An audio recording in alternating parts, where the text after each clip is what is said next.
Namaste, welcome to Y News. This news sponsors by Shri Krishna enterprises railway station ఎదురుగా మా వద్ద అన్ని టీవీలు, ఏసీలు, ఫ్రిడ్జ్లు మరియు అన్ని రకాల ఫర్నిచర్ హోల్సేల్ ధరలకు అమ్మబడును. ఈ కృష్ణ ఎంటర్ప్రైజెస్ కు విచ్చేయండి. రైల్వే స్టేషన్ ఎదురుగా main road, Tuni. Proprietor Tamarana Satyanarayana. Simhachalam సింహగిరిపై నెల 20న జరగనున్న చందనోత్సవం సందర్భంగా జరుగుతున్న ఏర్పాట్లను జిల్లా కలెక్టర్ అభిషేక్ కిషోర్ దేవస్థాన అధికారులతో కలిసి పరిశీలించారు. పనులు చేస్తున్న కాంట్రాక్టర్ని వివరాలు అడిగి తెలుసుకున్నారు. అనంతరం గద్ద చందనోత్సవం రోజు కూలిన గోడ ప్రదేశాన్ని పరిశీలించారు. ఈ సందర్భంగా కలెక్టర్ మాట్లాడారు. చందనోత్సవం సందర్భంగా గతంలో జరిగిన పరిణామాలను దృష్టిలో పెట్టుకుని పనులు చేపట్టడం జరుగుతుందన్నారు. 300, 1000, 1500 రూపాయల క్యూ లైన్లను క్షుణ్ణంగా పరిశీలించామని, టెంపరీ పనుల్ని ఆపివేసి పర్మనెంట్ పనుల్ని పూర్తి చేస్తున్నారని తెలిపారు. మంత్రుల సమావేశం అనంతరం మరోసారి పనుల్ని పరిశీలిస్తామని, భక్తులు ఎటువంటి అసౌకర్యం కలగకుండా తగిన ఏర్పాట్లు చేస్తున్నామని, అందరూ సమన్వయం పాటించి స్వామివారిని దర్శించుకోగలరని కలెక్టర్ విజ్ఞప్తి చేశారు.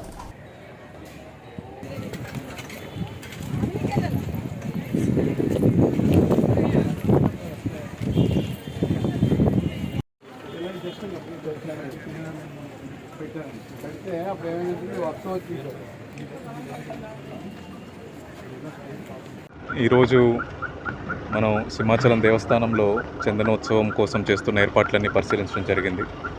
క్యూ కాంప్లెక్స్లు ఫ్రీ వారికి, అలాగే 300, 1000 రూపాయల టికెట్లు, 500 టికెట్లు, ప్రతిదీ క్యూ కాంప్లెక్స్ మొత్తం క్షుణ్ణంగా చూడడం జరిగింది. గత చందనోత్సవం నుంచి ఈసారికి చూసుకుంటే చాలా వరకు టెంపరీ స్ట్రక్చర్స్ని పర్మనెంట్ స్ట్రక్చర్స్తో రీప్లేస్ చేశారు.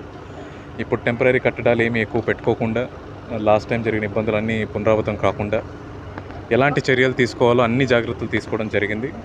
దేవస్థానం అధికారులందరూ కూడా చాలా క్షుణ్ణంగా ప్రతి ఏర్పాట్లని పరిశీలిస్తున్నారు. ఈరోజు నేను మొదటిసారి జిల్లాకు వచ్చా కాబట్టి దేవస్థానం మొత్తం అడుగడుగున చూడడం జరిగింది. ఏర్పాట్లన్నీ సాటిస్ఫాక్టరీగా ఉన్నాయి. ఇంకొన్ని చివరి నిమిషం ఏర్పాట్లు ఏవైతే ఉన్నాయో అవి కూడా వచ్చే 2-3 రోజుల్లో కంప్లీట్ చేసుకునే విధంగా ప్రణాళికలు సిద్ధం చేసుకున్నాం. ముఖ్యంగా ప్రజలు ఎటువంటి ఇబ్బంది పడకుండా, మనకు 1,00,000కు పైగా జనాలు చందనోత్సవం రోజున దర్శనం చేసుకోవడం జరుగుతుంది.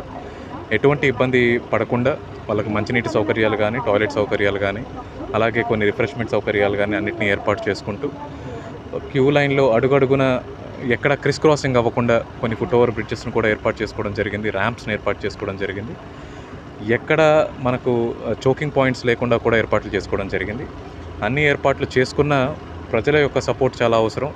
సుమారు 1,50,000 మంది ఆ రోజు ఒక్కరోజు దర్శనం చేసుకుంటారు కాబట్టి టికెట్ని కూడా త్వరలో ఆన్లైన్లో మనం రిలీజ్ చేసుకోబోతున్నాం. దీని మీద ఇన్ఛార్జ్ మినిస్టర్ గారు, అలాగే ఎండోమెంట్ మినిస్టర్ గారు, గ్రూప్ ఆఫ్ మినిస్టర్స్ కూడా 11వ తేదీన కలెక్టరేట్లో రివ్యూ నిర్వహించబోతున్నారు. ఆ రోజు నుంచి కానీ మరుసటి రోజు నుంచి కానీ కూడా టికెట్స్ని ఆన్లైన్లో పెట్టడం జరుగుతుంది. టికెట్ సేల్స్ అయితే, పాసులు అయితే, టికెట్ల కలెక్షన్ అయితే ఈ ప్రాసెస్ మొత్తం 17వ తేదీ ముందే కంప్లీట్ చేసుకొని 17, 18, 19 కూడా మనం ఏర్పాట్ల మీద ఫోకస్ చేసుకునే విధంగా, ప్రజల మూమెంట్ మీద ఫోకస్ చేసుకునే విధంగా ప్లాన్ చేసుకున్నాము. 20వ తేదీన దేవుడి ఆశీర్వాదంతో, ప్రజలందరి మద్దతుతో ఎటువంటి అవాంఛనీయ సంఘటనలు లేకుండా చందనోత్సవాన్ని ఘనంగా జరుపుకునే విధంగా అన్ని ఏర్పాట్లు ప్రభుత్వం తరపు నుంచి, దేవస్థానం తరపు నుంచి, జిల్లా యంత్రాంగం తరపు నుంచి కూడా మనం చేయడం జరుగుతుంది. జిల్లా కలెక్టర్గా నా రిక్వెస్ట్ ఒకటే, పాత్రికేయ మిత్రులకు కానీ ప్రజలకు కానీ అందరూ సంయమనం పాటించి మంచిగా అందరూ దర్శనం చేసుకొని స్వామివారి ఆశీస్సులు తీసుకునే విధంగా మనం అందరం నడుచుకోవాలని చెప్పి మరొకసారి తెలియజేసుకుంటూ అందరికీ ధన్యవాదాలు. Thank you.